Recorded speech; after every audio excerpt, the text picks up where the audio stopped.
The hum of the engines filled the cabin like a heartbeat. Flight 742 was cruising calmly at 34,000 feet, en route from London to Toronto. Sunlight poured through the oval windows, casting golden lines on the white leather seats. Among the passengers sat Alina Morgan, a 19-year-old aviation student returning from her first solo cross-country training. She wore a simple white hoodie, her aviation badge clipped to her bag. Nothing about her looked like the person who'd soon make history. She leaned her head against the window, watching the endless ocean below. Everything felt normal, until a faint metallic noise broke the calm. The plane shuddered once, then again. Passengers looked around nervously. Alina removed her earphones, scanning the cabin. Moments later, the intercom crackled, but there was only static. The flight attendant's voice came, strained. "Ladies and gentlemen, please remain calm. We're experiencing a minor technical issue." Alina's instincts kicked in. She had spent years flying simulators, learning from her father, a retired Air Force engineer. She could read panic in the crew's eyes. This wasn't minor. The lights flickered. The engines groaned. Then came a horrifying moment. The plane dipped sharply to the left, sending trays flying and passengers screaming. From her seat, Alina saw one of the flight attendants run toward the cockpit. Seconds later, the woman stumbled back, her face pale. The captain, "He's unconscious!" and the first officer too. "They're not responding." A stunned silence fell. Oxygen masks dropped. The aircraft was now descending uncontrollably. Alina's heart pounded. Her hands trembled, but she stood up anyway. "I'm a pilot in training," she said firmly. "Let me help." The chief attendant hesitated, eyes wide. But as the altimeter warning echoed through the cabin, she made a decision. "Follow me." They rushed through the narrow aisle, past terrified faces, and into the cockpit. The sight froze Alina. Both pilots were slumped forward, breathing but unresponsive. Warning lights flashed across every panel. The aircraft's nose was still dipping. Alina slid into the captain's seat, took a deep breath and whispered, "Okay, Dad. Everything you taught me. Let's do this." Her trembling fingers gripped the control yoke. She pulled back gently. The plane resisted, then slowly began to level out. The passengers screamed one last time. Then the shaking eased.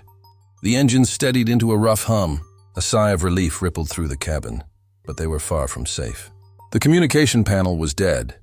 The navigation screen blinked warnings. They had lost most of their electronics. Alina adjusted the throttle, watching the horizon. Her training was limited to small aircraft, not a 300-ton jet carrying 300 souls. But this was no time to think about fear. She picked up the radio mic and pressed the button. "Mayday, Mayday. This is Flight 742. Pilots are down." "I repeat, pilots are down. I'm taking control." The silence that followed felt eternal, then static. And a calm male voice answered. "Flight 742, this is London Center. Identify yourself." "This is Alina Morgan, student pilot. I'm flying this aircraft." And that's when the entire control room went still. In the London Air Traffic Control Tower, disbelief spread like fire. "Did she say student pilot? How old?" 19, the supervisor replied quietly. "And she's flying a Boeing 787 alone." Controllers immediately scrambled. Every radar station across the Atlantic was alerted. 2 nearby RAF fighter jets were ordered to intercept and escort the descending commercial plane. Back in the cockpit, Alina's voice shook as she explained her situation. Both pilots collapsed, no response. "Autopilot is unreliable. I need help stabilizing and finding a runway." The air traffic controller's tone softened. "Copy that, Alina. You're doing great. We're going to guide you step by step." The passengers behind her were silent, listening to every word through the intercom. A few cried quietly. Others clasped hands. A baby whimpered softly. The chaos had transformed into an eerie stillness. 300 people depending on a 19-year-old girl. The right engine sputtered again. Alina's stomach dropped. The warning light blinked. Engine 2 fail. She adjusted the fuel mix and throttle. Remembering her training, treat the plane like it's alive. Slowly. The vibration eased. Then she heard it, a deep roar outside. She looked out the cockpit window and gasped. 2 fighter jets appeared beside her, sleek and shining in the sunlight. Their pilot's voice came through the radio. "Flight 742, this is Falcon 1, we're here with you. We'll stay until you're safe."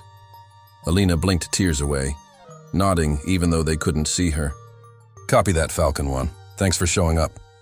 Falcon 1 replied with a steady voice. You're the bravest pilot I've ever seen, kid. Let's bring this bird home. The next 30 minutes tested everything she knew. With the controller's calm voice guiding her and the F-22s flanking her wings, Alina managed to descend to 15,000 feet. The cabin pressure normalized. The passengers began to hope again. But when she checked the fuel gauge, her heart sank. It was critically low. They were still 90 miles from the nearest runway. Every mile felt like eternity. The horizon shimmered with heat. Alina could see faint outlines of the coast. Safety was near. But with one engine nearly dead, she knew she had minutes, not hours. The radio crackled. Flight 742, this is Falcon 1. We've confirmed the nearest runway. RAF Bryce Norton. You're on course. Keep her steady, she nodded, sweat dripping down her neck. The controls felt heavier now. Her arms burned, but she refused to let go. In the cabin, the lead flight attendant kept passengers calm. We're under control, everyone. Please stay seated. The young lady flying us knows what she's doing. The phrase, young lady flying us, spread across the cabin like a prayer. Alina's hands trembled. Falcon 1, my right engine is completely gone. Understood. You're still lined up perfectly. You've got this. She reduced speed. The ground was approaching fast. The fighter jets moved lower, flanking her on both sides, a sight passengers would never forget. Sunlight danced off their wings as they dipped to guide her descent. Her headset buzzed again. Alina, it's control. You're cleared for emergency landing. Wind is steady. Runway 27 is open. Copy that. Lining up. The runway appeared. Long, gray, glimmering like a lifeline. The aircraft trembled violently as she adjusted the flaps.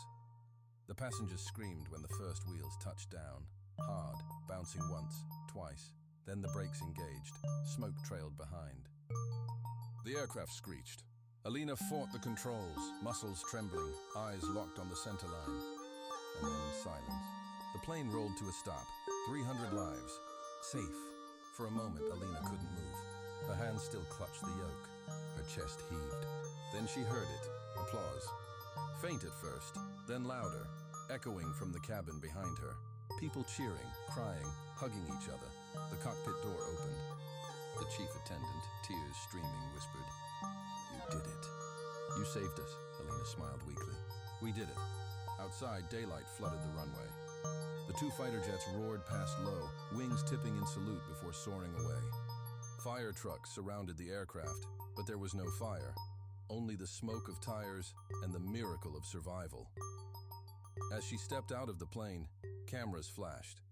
The wind brushed her hair as she looked up at the sky.